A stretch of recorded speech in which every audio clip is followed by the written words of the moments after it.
Hello, नमस्कार। आप सबका हमारे YouTube channel study with KRG में स्वागत है। हम आज एक आपके लिए नया वीडियो लेके आए हैं। इस वीडियो के अंदर हम अभी हाल ही के अंदर सबसे जो देश का सबसे चर्चित मुद्दा है कि एक राष्ट्रीय पार्टी है वो नई बनाई गई है और 3 राष्ट्रीय पार्टियां हैं, उनका दर्जा है वो छीन लिया गया है। अब वो राज्य स्तरीय दल रह गए हैं। तो हम अब इन सब की चर्चा करेंगे कि राष्ट्रीय पार्टियां क्या होती है, इनको मान्यता किस प्रकार मिलती है, क्या क्या शर्तें होती हैं, राष्ट्रीय पार्टियां बनने के बाद किन किन चीज़ों का फायदा होता है किसी भी दल को, हम सब इनकी चर्चा करेंगे। और अभी हाल ही के अंदर जो सबसे नई राष्ट्रीय पार्टी बनाई गई है वो आम आदमी पार्टी बनाई गई है। आम आदमी पार्टी को अब राष्ट्रीय स्तरीय पार्टी का दर्जा मिल गया है। अब देश के अंदर कुल मिलाकर 6 राष्ट्रीय दल हैं। पहले ये 8 राष्ट्रीय दल थे। 8 राष्ट्रीय दल पहले थे। इनमें से 3 दलों की है वो मान्यता रद्द कर दी गई है, उनको अब केवल राज्य स्तरीय दल का दर्जा प्राप्त है। उनमें टीएमसी, तृणमूल कांग्रेस, जो पश्चिम बंगाल ममता बनर्जी की जो पार्टी थी वो पार्टी है, वो अब केवल राज्य स्तरीय पार्टी रह गई है। टीएमसी को दर्जा है वो छीन लिया गया है। एनसीपी, शरद पवार की जो महाराष्ट्र की जो पार्टी है, ये एनसीपी, इस पार्टी का भी है वो राष्ट्रीय पार्टी का दर्जा है वो छीन लिया गया है।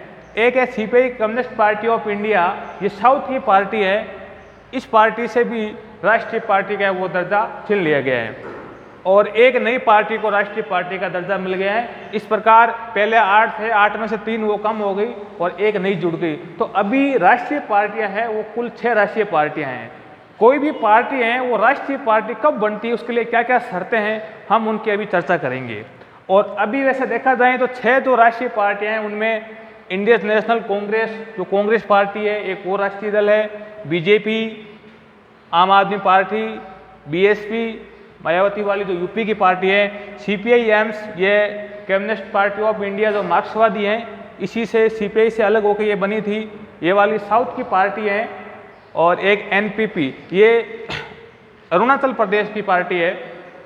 तो इस प्रकार 6 पार्टियां हैं, ये अभी राष्ट्रीय स्तर की पार्टी है। राष्ट्रीय स्तर की कोई भी पार्टी होने का सबसे बड़ा फायदा ये होता है कि उसको दिल्ली के अंदर अपना कार्यालय बनाने के लिए जगह आवंटित होती है। तो सबसे बड़ा फायदा ये होता है कि जो अपना राजधानी दिल्ली है उसके अंदर उसको कहीं भी अपना ऑफिस खोलने के लिए सरकारी आवास है वो प्राप्त होता है। दूसरी फायदा ये होता है कि जितने भी नेशनल मीडिया चैनल हैं और रेडियो चैनल हैं उस पर उनको बोलने का मौका मिलता है, चुनावों के अंदर उनको समय मिलता है अलग से। तीसरा फायदा ये होता है कि उनका जो चुनाव चिन्ह होता है वो एक फिक्स हो जाता है, यानी उस चुनाव चिन्ह पे देश के अंदर किसी अन्य पार्टी को वो चुनाव चिन्ह आवंटित नहीं किया जाता है, वो उनका एक तरह का रिजर्व, उनके लिए रिजर्व हो जाता है, वो उनका ही होता है। तो इस प्रकार अभी 6 पार्टियां हैं। कोई भी पार्टी है वो राष्ट्रीय पार्टी कब बनती है, उसके लिए पहली शर्त ये होती है कि 4 या 4 से अधिक राज्यों के अंदर जो अभी चुनाव हुए हैं, लोकसभा के या विधानसभा के, विशेषकर लोकसभा के जो चुनाव हुए हैं उनमें 6% या इससे अधिक वोट प्राप्त हो। 4 या 4 से अधिक राज्यों के अंदर उसको 6% से अधिक मत प्राप्त हो और साथ में 4 सीटें कम से कम जीती होनी चाहिए। पहली शर्त यह है कि 4 या 4 से अधिक राज्यों में उसको 6% से अधिक मत मिले और कम से कम 4 कैंडिडेट उनके जीत के आए तो उसको राष्ट्रीय पार्टी का दर्जा मिल जाता है लोकसभा के चुनाव के अंदर। अगर ये शर्त पूरी नहीं होती है तो दूसरी शर्त ये होती है कि उसकी जितनी लोकसभा की सीटें हैं उन सीटों की 2% सीटें हैं वो जीती होनी चाहिए और वो अलग अलग 3 राज्यों से जीती होनी चाहिए। दूसरी शर्त यह है। अगर ये शर्त पूरी नहीं होती है तो तीसरी शर्त है कि 4 राज्यों के अंदर उसको 4 राज्यों में राज्य स्तरीय पार्टी का दर्जा प्राप्त हो। राज्य स्तरीय पार्टी का दर्जा प्राप्त हो। तो आम आदमी पार्टी को जो अभी राष्ट्रीय पार्टी का दर्जा मिला है उसने ये शर्त पूरी की थी, यानी आम आदमी पार्टी है वो 4 राज्यों के अंदर राज्य स्तरीय दल हैं। दिल्ली के अंदर उनकी सरकार है, पंजाब में सरकार है, गोवा के अंदर भी उनको 6% से अधिक वोट मिले थे, तो इसलिए वहाँ पे गोवा के अंदर आम आदमी पार्टी है वो वहाँ के राज्य स्तरीय दल हैं। और एक गुजरात के अंदर उनके 5 MLA अभी लास्ट में जो चुनाव है उसमें जीते थे, तो वहाँ पर भी उनको 6% से अधिक मत मिले थे, और जिनको 6% से अधिक मत मिलता है तो वो राज्य स्तरीय दल हो जाता है। तो इस प्रकार 4 राज्यों में राज्य स्तरीय दल होने के कारण आम आदमी पार्टी को है वो राष्ट्रीय पार्टी का दर्जा मिल गया है, और ये जो शर्तें पूरी नहीं करता है उस पार्टी से ये सदस्यता छीन ली जाती है। तो टीएमसी है, एनसीपी है, सीपीआई है, इन्होंने ये शर्तें पूरी नहीं की थी, इसलिए उनकी है वो सदस्यता छीन ली गई है। एक बार हम दोबारा इनको देखें तो अभी अपने देश के अंदर कुल राष्ट्रीय पार्टियां हैं वो 6 पार्टियां हैं, कांग्रेस, बीजेपी, आम आदमी पार्टी, बसपा, बीएसपी, सीपीआई-एम और एनपीपी, ये 6 राष्ट्रीय दल हैं। शर्तें यही हैं कि इनको 4 या 4 से अधिक राज्यों के अंदर 6% से अधिक मत मिलने चाहिए, और साथ में 4 सीटें हैं वो जीती होनी चाहिए, या उसको जितनी लोकसभा सीटें हैं उन सीटों का 2% सीटें इनको जीती होनी चाहिए, और वो भी 3 अलग अलग राज्यों से। अगर ये 2 शर्तें पूरी नहीं होती है तो अगर ये शर्त पूरी करता है कि 4 राज्यों के उसको राज्य स्तरीय दल प्राप्त हो, वैसे सबसे आसान यही है, आराम से 4 राज्यों के अंदर राष्ट्रीय पार्टी बनते ही, राज्य स्तरीय पार्टी बनते ही आपको नेशनल पार्टी का दर्जा मिल जाता है। फायदा मैंने आपको बता दिया, फायदा ये होता है कि आपको दिल्ली के अंदर आपको एक तो आपका कार्यालय बनाने के लिए आपको जगह आवंटित होती है, नेशनल मीडिया के अंदर या रेडियो के अंदर आपको समय अधिक मिलता है, और एक फ़ायदा ये होता है कि हम चुनाव के समय सुनते हैं कि हर पार्टी अपने स्टार प्रचारक होते हैं, उनकी लिस्ट जारी करती हैं।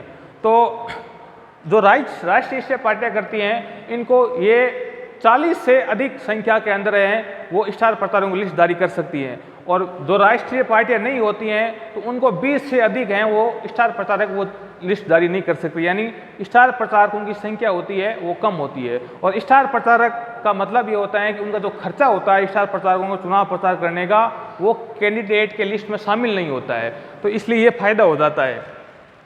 अब अपना राज्य स्तरीय पार्टियों की अगर चर्चा करें कि किसी भी पार्टी को राज्य स्तरीय पार्टी का दर्जा कैसे मिलता है, तो वो भी हम चर्चा करेंगे अभी।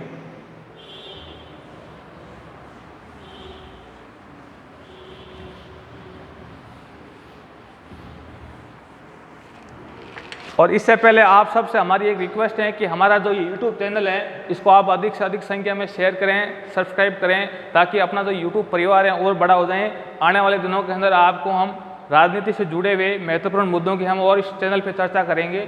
अभी हम देखते हैं कि राज्य स्तरीय दल होता है उसके लिए 3-4 शर्तें हैं। एक शर्त यह है कि विधानसभा के जो चुनाव होते हैं या लोकसभा के जो चुनाव होते हैं उसके अंदर उसको 6% से अधिक मत मिलने चाहिए, और साथ में उसकी 3 सीटें जीती होनी चाहिए। या दूसरी शर्त है कि इसको जितने भी जो वोट पड़े हैं, तो जो वैध वोट पड़े हैं उन मतों का 8% है, सीटें भले मत जीतो, अगर 8% आपको वोट मिलते हैं, टोटल जितने वोट पड़े हैं उनका अगर आपको 8% वोट प्राप्त होते हैं तो आपको राज्य स्तरीय पार्टी का दर्जा मिल जाता है। पहली शर्त ये है।